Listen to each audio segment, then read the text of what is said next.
Ang buhatan sa Provincial Fire Marshal sa probinsya sa Subo, aktibong nagpatuman sa annual personal audit ug headcount alang sa tanang pensioners ug survivors 2024 ning tuiga.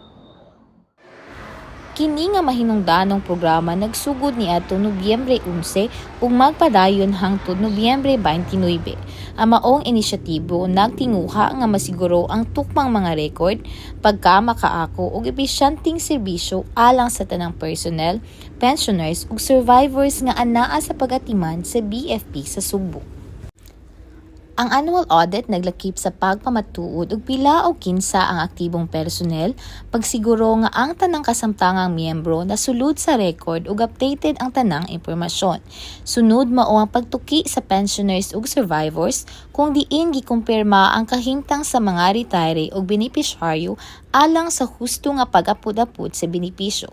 Ikatulo mao ang pagkatukma sa mga datos, pagmintinar og eksaktong mga record alang sa pagplano ug hustong pag-apod-apod sa mga kahinguhaan. Sa laing bahin, si Fire Superintendent Manassas G. Bautista, DSC, ang Provincial Fire Marshal sa probinsya sa Subo, nagdumala usab sa usa ka lalawiganhong capacity development seminar alang sa tanang municipal ug city fire marshals ni adtong Nobyembre 21 ug 22, 2024 sa Castle Shore, Catmon, Cebu.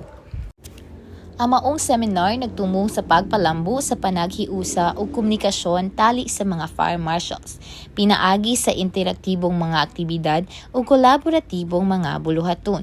Kini alang sa mas lig-on nga kooperasyon ug pagsinabtanay sa mga estratehiya aron masigurado ang mas epektibong pagtubag kung ugaling adunay emerhensya. Alang sa BFP TV, madasigon alang sa kaluwasan sa publiko, kini si FO1 Jaya May Pugoy.